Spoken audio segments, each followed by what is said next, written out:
Oui, bah, je m'excuse d'interrompre notre interlocuteur. Nous allons commencer la séance sur le défi de l'intégration des Congolais de l'étranger dans leur pays respectif d'accueil. Quel rôle, quelle responsabilité des pasteurs et prêtres? Donc, Monsieur Malekera va nous expliquer, va nous parler largement de ces sujets. Voilà, Monsieur Malekera, vous avez la parole. Merci, Madame la modératrice.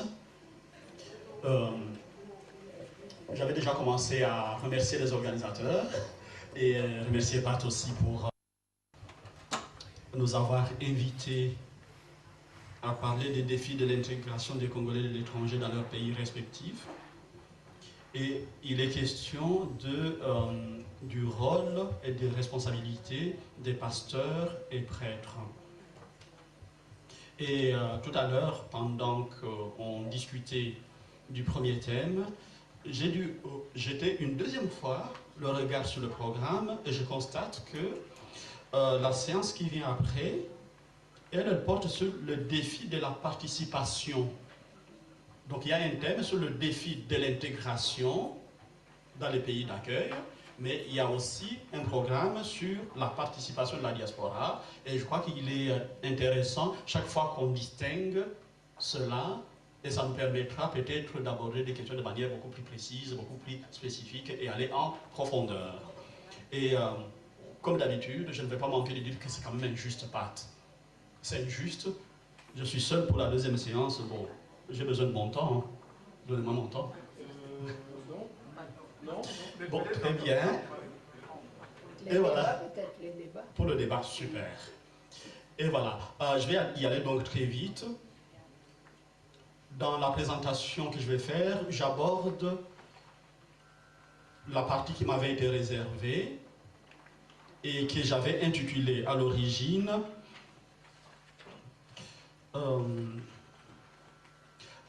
j'avais dit que je parlerais de l'alignement des missions du pasteur et du politicien à la mission de Moïse. Je voulais me situer sur ce thème-là, Moïse, dans sa double dimension d'homme politique, mais aussi homme religieux. Et pour cela, j'avais pensé que peut-être la référence scripturaire serait peut-être le livre du Deutéronome. Et pour cela, je m'étais proposé d'aborder la question en 4 points. Soyez peut-être attentifs au vocabulaire que je vais utiliser. Je parle du pasteur et le strabisme du résident à l'étranger, au premier point. Au deuxième point, j'entre en profondeur pour examiner le leadership de Moïse, et en cela, je vais insister sur la notion pour des motifs d'intérêts économiques. Et ces intérêts économiques nous touchent aussi, en nous qui sommes ici, parce que nous sommes à la fois des pourvoyeurs des moyens de subsistance au Congo, mais aussi parce que nous-mêmes, on aimerait bien profiter d'un essor économique du Congo. Pour revenir toujours à l'exemple de Belgique, si le petit royaume de Belgique a pu devenir une puissance mondiale, c'est grâce au Congo. Pourquoi nous, Congolais, devons-nous être les pauvres, les petits, par rapport aux Belges qui, eux, se sont enrichis à partir de chez nous? Si les Belges vont au Congo pour s'enrichir, pourquoi nous quittons-nous le Congo en allant chercher la richesse en Belgique? Il y a tout ce débat-là, ces antithèses qui se suivent et qui me permet de dire que nous ne nous départagerons pas de ce strabisme oriental.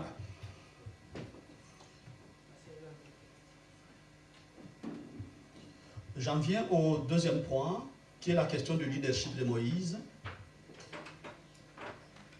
Très rapidement, si vous vous vouliez, bon, ce n'est même peut-être pas nécessaire ici, de reparcourir la Torah.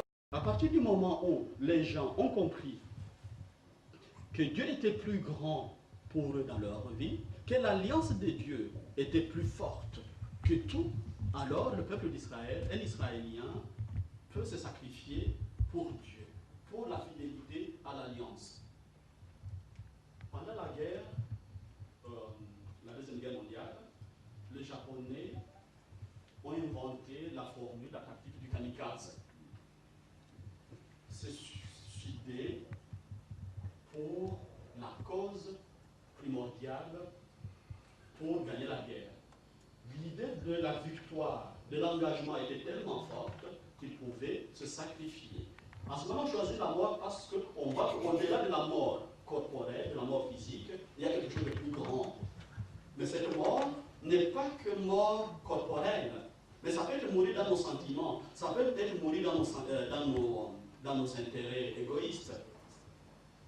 Mais madame le docteur, il s'appelle God, professeur God Okitembo, elle s'est réveillée à 1h du matin pour être ici. Elle est morte pour nous, parce qu'elle croit qu'ici il y a une cause noble. Elle a choisi la mort, on dira, mais c'est parce qu'au-delà de cette mort, de ne pas dormir, de ne pas se reposer, de quitter sa famille, il y a quelque chose de plus grand. Et le troisième point sur lequel je vois... Les pasteurs ne font rien par rapport à tout ce qui est transfert, résidence et tout ça, sachant tout ce que c'est la cour. Mais la question, à mon sens, n'était pas, ne relève pas au fait de ces structures-là. Ce que Pat voulait nous rappeler aujourd'hui, je crois que c'est ça qui est essentiel, c'est de dire que à chacun son rôle. Je pense que dans cette partie-là ou dans cette, dans ces volets-là, c'est le rôle du gouvernement de pouvoir le faire. Parce qu'à partir du moment où le gouvernement met en place des structures pour arriver à faire ces transferts à moindre coût et pour bénéficier au peuple congolais, ce n'est plus le rôle de prêtre ou le rôle de pasteur de pouvoir le faire. Dans des pays développés où l'État a pris ses responsabilités, ben on ne passe plus par des prêtres pour envoyer ou par des pasteurs pour envoyer de l'argent. Je pense qu'à un moment donné, il faut qu'on essaye de sortir de ces carcans qui enferment un peu la communauté, je dirais, africaine en général et congolaise en particulier, de décharger comme ça l'État de son rôle pour le donner soit à la société civile ou alors encore au niveau de prêtres. Dans le défi d'intégration des Congolais à l'étranger dans leurs pays respectifs d'accueil, quel rôle, quelle responsabilité des pasteurs et des prêtres? Moi, c'est ce que j'étais venu entendre. Quel est le rôle et quelle est la responsabilité des prêtres ou des pasteurs, des religieux par rapport en fait à cette intégration des Congolais? Qu'est-ce qu'ils font exactement? On a eu une ébauche par rapport, je pense au pasteur Moudiandambo, si je ne m'abuse, de dire voilà ce qu'ils font. Mais c'est un volet. Moi, ce que je voudrais savoir dans cette intégration, quel est leur rôle? Vous avez essayé de brosser un peu, mais de manière un peu plus philosophique. Or, on a besoin de savoir de manière concrète quel est le rôle exact de ces pasteurs ou de ces religieux dans cette intégration. Je vais te donner un petit exemple. Quand on voit aujourd'hui en matière de prévention de la maladie, de la drépanocytose dans lesquelles j'œuvre, ou même du sida, quand on entend certains pasteurs dire que voilà, il suffit d'effrayer et que ça va partir, alors que nous savons pertinemment bien que le sida ne part pas comme ça. Bon, les miracles, c'est sûr que ça existe, mais si Dieu a créé les médecins, a donné de l'intelligence aux hommes pour pouvoir prouver, voilà, quelque part nous avons des pasteurs qui n'aident pas en fait à cette intégration, qui dit qu'il faut aller voir les médecins, des choses comme ça. Donc c'est ce que moi je voudrais savoir par rapport aux prêtres et les prêtres.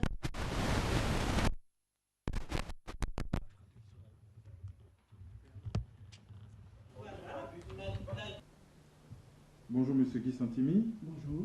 Vous êtes ancien DG des banques, vous avez à votre actif un ouvrage et des projets et vous participez à la Convention des Congolais de l'étranger qui se tient aujourd'hui le 18 juin 2016 à Cologne. Et le thème principal, c'est l'intégration vue selon l'angle ou vue selon l'apport que les prêtres, les pasteurs et les imams congolais peuvent apporter à ce sujet. J'aimerais avoir de vous une biographie sommaire. Qui êtes-vous? Bien, moi je suis Guy Lambert Santini. Je suis un ancien directeur général de banque. J'ai travaillé chez nous au Congo et j'ai travaillé aussi à l'étranger, dans plusieurs autres pays. Alors, la Convention du Congrès de l'étranger m'a amené ici, m'a invité pour que je parle d'une thématique que je venais d'une conférence que je venais de présenter à Paris sur les relations nord-sud qui sont pour nous un grand scandale, avec comme soubassement questionnement autour du non-décollage de la RDC. Alors je suis venu ici pour essayer de résumer et de donner à l'opinion pourquoi la RDC ne se développe pas. Et nous avons des éléments à fournir au public pour leur réflexion personnelle et pour qu'ils réfléchissent aussi pour le devenir de notre pays. Mais peut-on avoir une ébauche de problématiques? Pourquoi la RDC ne décolle pas? Pour des raisons qui sont multiples. D'abord, à partir de nous-mêmes Congolais, nous n'avons pas conscience que la République est un bien pour tous.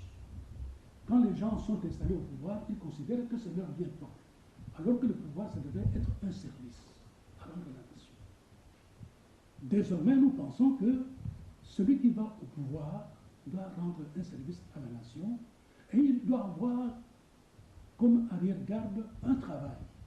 Parce que quand son mandat se termine, il rentre dans son ancien travail.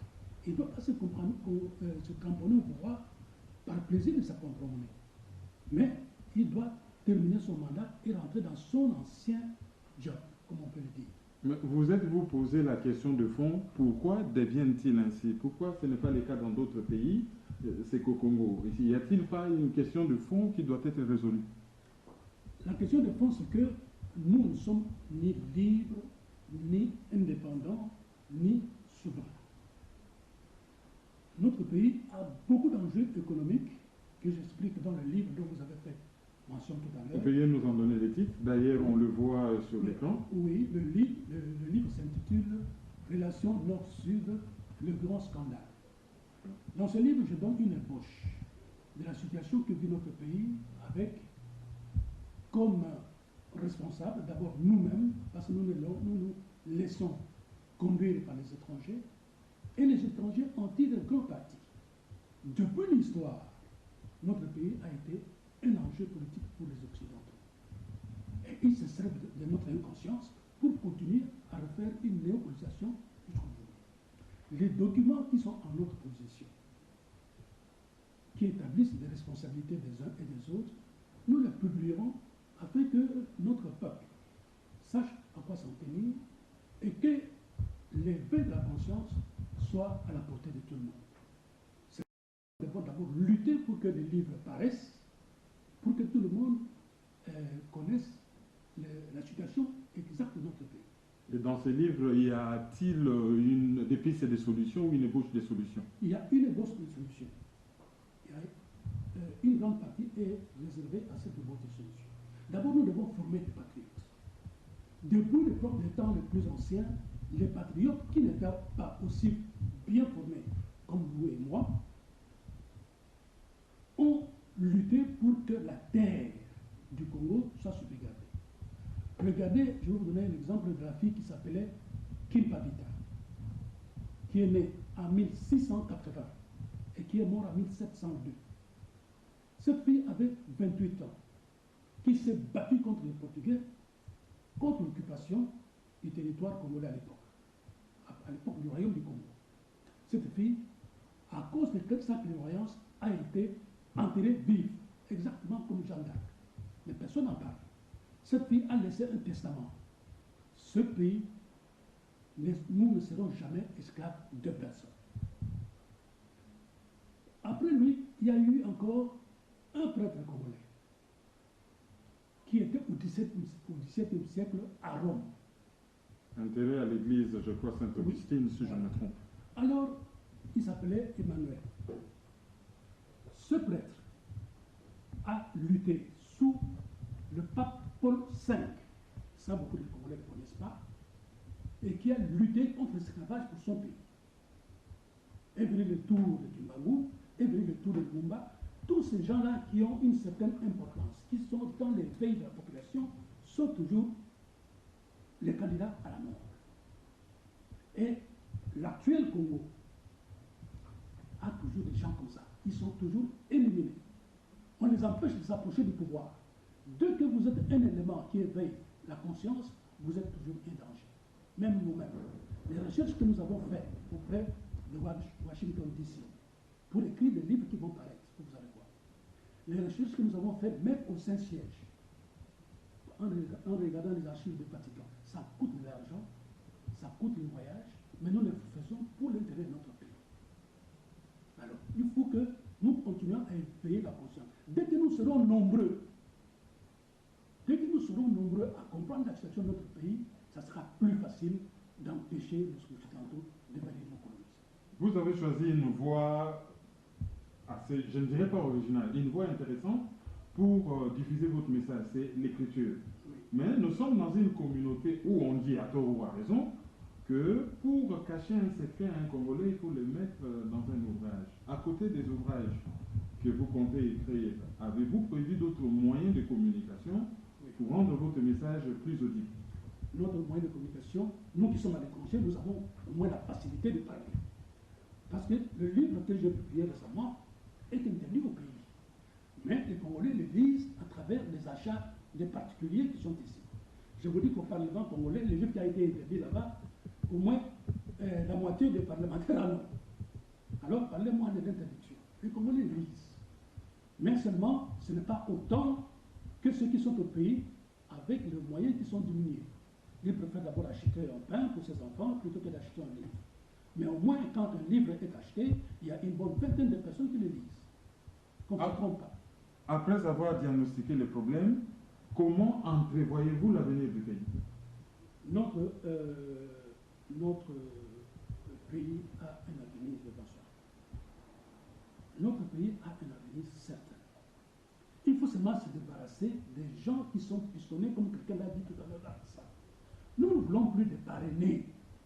Or, depuis 1885, lorsque le Congo est comme Congo, en tant qu'État indépendant du Congo, État indépendant du Congo du temps de Paul II, les enjeux politiques se sont multipliés. Et aujourd'hui, nous avons des documents qui montrent qu'il y a des personnes qui tiennent à ce que la situation du Congo soit saine. Que les dirigeants au Congo soient désignés par des tiers. Que ce soit eux qui déterminent qui sera dirigeant ou pas.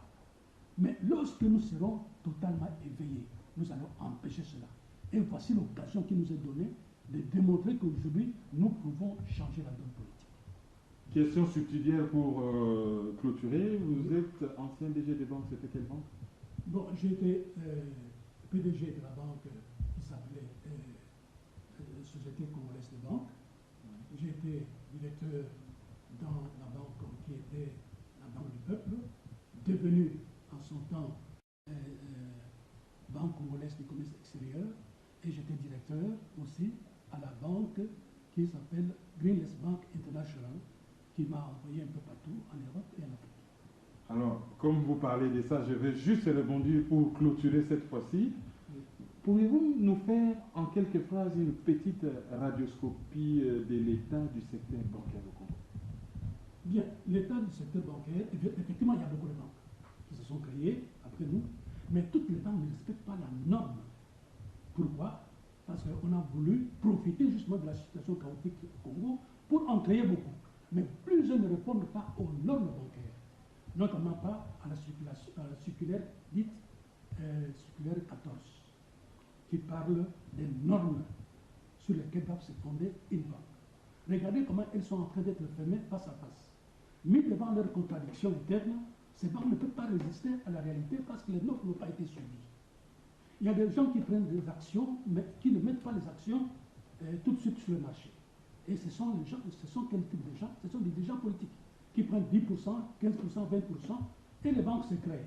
Mais quand on leur demande de participer financièrement, ils n'en ont pas. Conséquence, on doit retirer la licence bancaire. Et les gens mettent l'argent là-dedans et on n'a qu'à déchanter comme des banques. Parce Voilà que- pourquoi la situation du secteur bancaire ne va pas. Mais il y a quelques banques qui marchent normalement, mais elles ne sont pas nombreuses. Aujourd'hui, dans plusieurs pays africains, il y a de très bonnes banques avec une direction de la Banque centrale qui suit les opérations, qui est indépendante de l'autorité politique. Le gouverneur de la Banque centrale est un conseiller financier du gouvernement. Mais il n'est pas le caissier du gouvernement. C'est ça la différence. Nous sommes dans un pays avec un taux de bancarisation assez faible. C'est quand même particulier en Afrique. Je pense qu'on pourrait mobiliser l'épargne en essayant de regarder de ces côtés-là. Nous avons donc reçu M. Guy Santini, ancien DG des banques, comme il a dit, à son actif un ouvrage, Les scandales des relations Nord-Sud, et puis il y a d'autres ouvrages à venir. Merci de nous avoir Comme l'a dit Au revoir. Pat Thomas, quel rapport entre institutions et diaspora congolaise? Point de friction, avantages et inconvénients à restaurer des relations harmonieuses entre institutions et diaspora congolaise, pistes possibles de restauration. Un soldat quelque part qui doit participer au panel. Qu'on lui trouve Une chaise. qu'on lui trouve une chaise.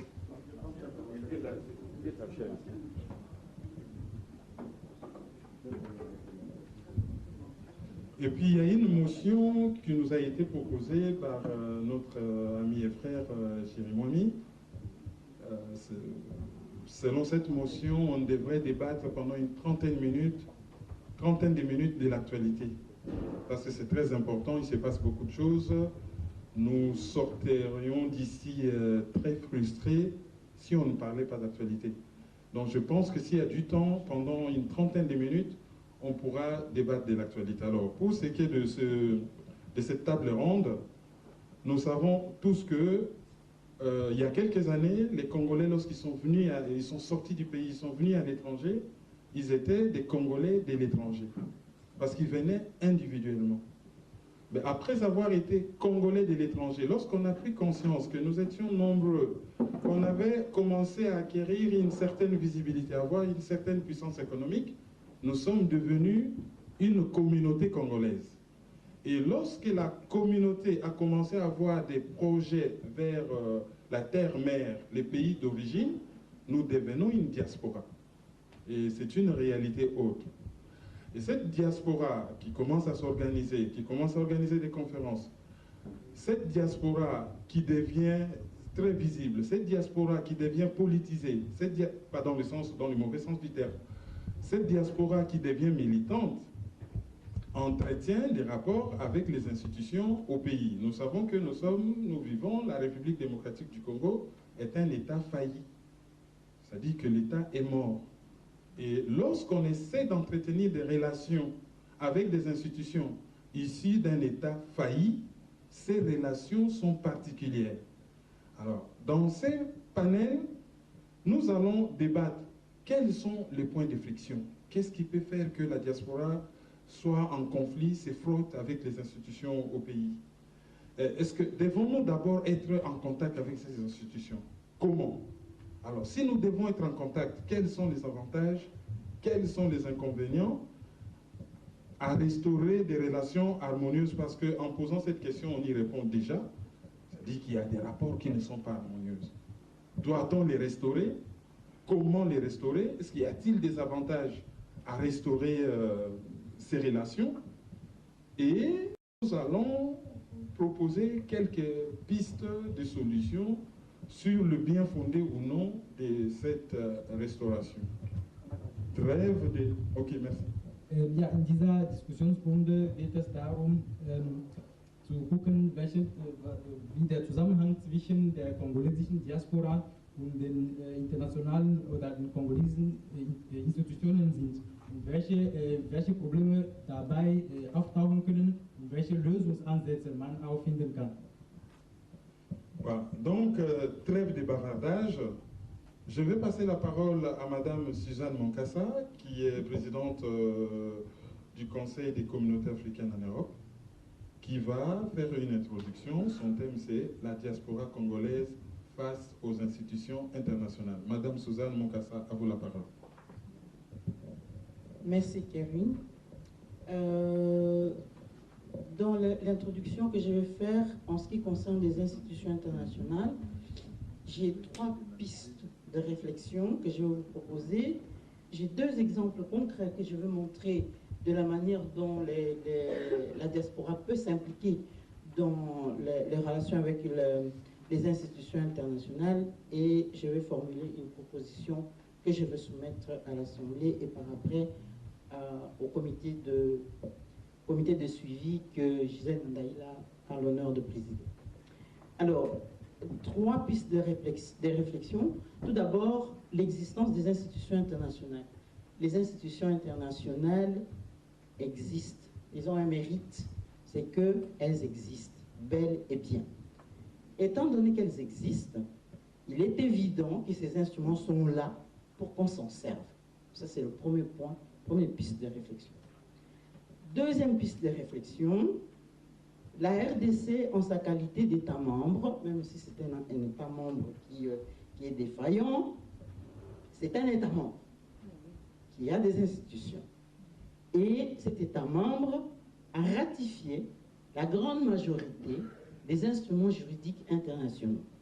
Donc, dans le premier point que j'ai posé, il sera question, en approfondissant plus tard, maintenant et aussi plus tard, de savoir quels sont les instruments qui ont été ratifiés par la RDC en tant qu'État membre des Nations Unies.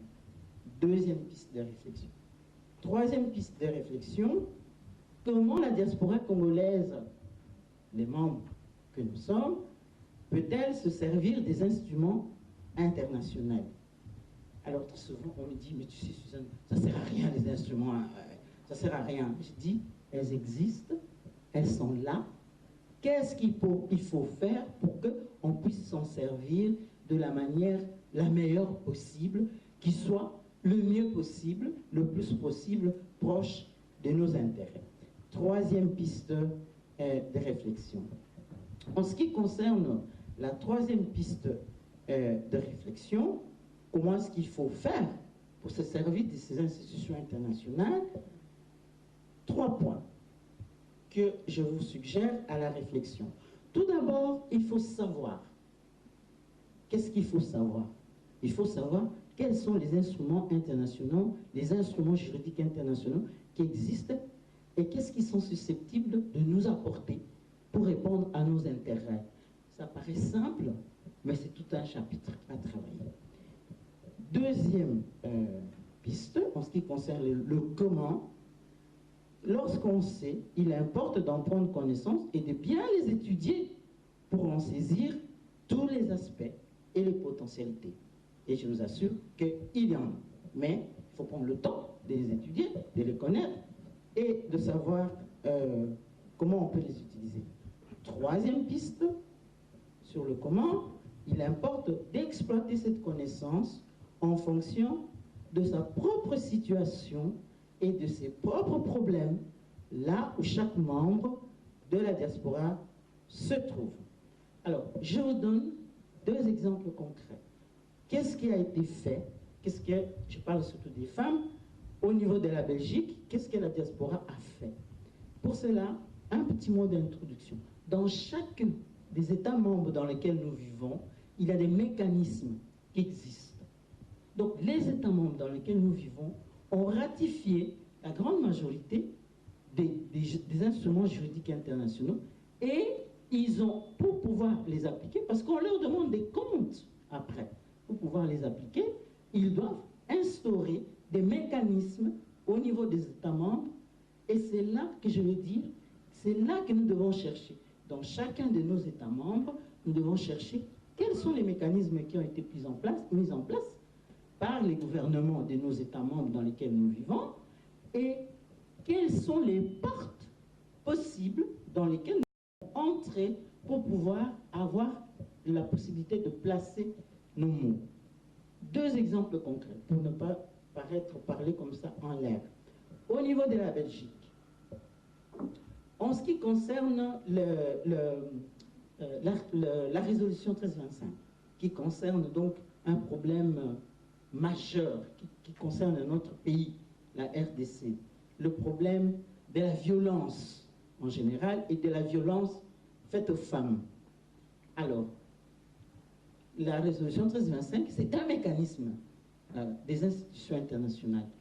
Alors, la Belgique, l'État membre dans lequel nous vivons, a adopté la résolution 1325. Qu'est-ce que nous avons fait là-bas? Nous sommes des femmes qui sont là-bas. Je parle des femmes, hein. Les hommes, ils font aussi des choses. Mais je parle des femmes parce que dans la résolution 1325, j'ai travaillé personnellement avec les femmes, dans le groupe des femmes. Les femmes qui sont ici, qui viennent de la Belgique, toutes, on a travaillé dans le cadre de cette résolution 1325. Qu'est-ce que nous avons fait? Nous avons profité des mécanismes. Un des mécanismes, c'est la commission Femmes et Développement, dans laquelle nous sommes membres. Et donc, la commission Femmes et Développement, qui était à l'époque, qui maintenant est devenue le Bijanda, la plateforme Bijanda, nous sommes là-dedans et nous essayons de placer dans la commission Femmes et Développement, de placer à l'agenda des questions qui touchent directement la RDC, la Belgique, mais aussi la RDC. Et de cette façon-là, nous avons préparé, puisque c'est un mécanisme qui a été mis en place par l'État fédéral, nous avons profité de l'occasion. Étant membre de la commission Femmes et Développement, Janine est aussi membre de la commission Femmes et Développement, nous avons pu profiter pour aller à New York, là où on a placé la question de la violence faite aux femmes en RDC, on l'a placé dans l'agenda de l'Assemblée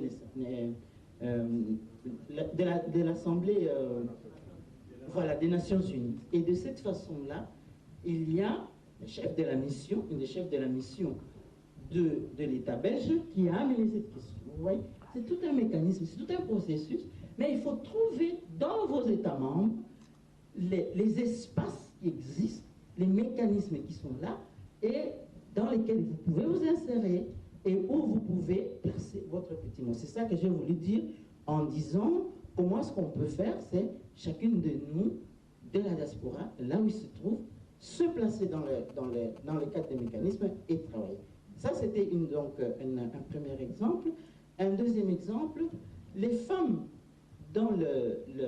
en Belgique ont commencé un collectif, Gisèle est là-dedans, Janine est là-dedans, dans le collectif des femmes togolaises pour la justice et la paix. Qu'est-ce qu'elles ont fait? Elles ont travaillé, Gisèle peut en parler par après, ils ont été au Parlement européen, ils ont été en Suède, voilà, ce sont des possibilités dont on peut se servir pour essayer de placer des questions qui concernent notre pays à l'agenda international en passant par l'Union européenne, l'Union africaine, etc. Enfin, il importe d'exploiter les connaissances qu'on a en fonction de sa propre situation. Ça peut être aussi le fameux problème, l'épineux problème des changements climatiques. C'est un problème qui nous touche au plus haut point. Et alors, nous sommes dans la plateforme Genre et Développement, et dans cette plateforme, qu'est-ce que nous avons essayé de faire?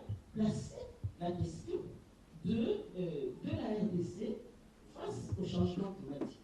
Là-dedans, dans ces discussions, et dans ces discussions de la plateforme, ils ont mis ça au niveau du gouvernement belge, le gouvernement belge a mis ça au niveau de l'Europe, et comme ça, petit à petit, on peut essayer de placer les questions qui nous concernent au niveau international. Alors, ce que je voudrais, ce sont les pistes de réflexion, ce que je voudrais proposer pour terminer, c'est que nous, on est de la diaspora.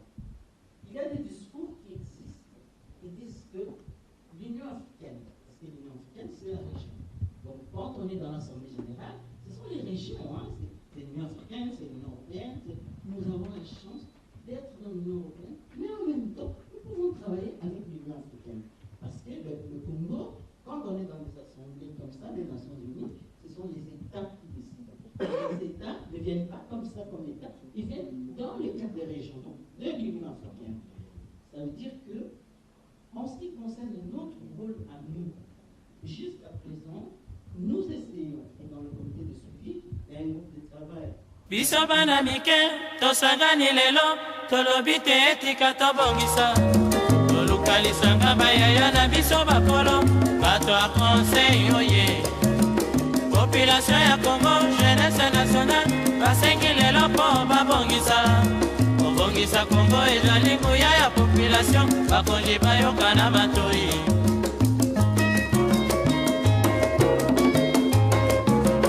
kobongisa mboka eponi motu te moto nyonso na mosala tolukaki lipanda tobongisa mpe yango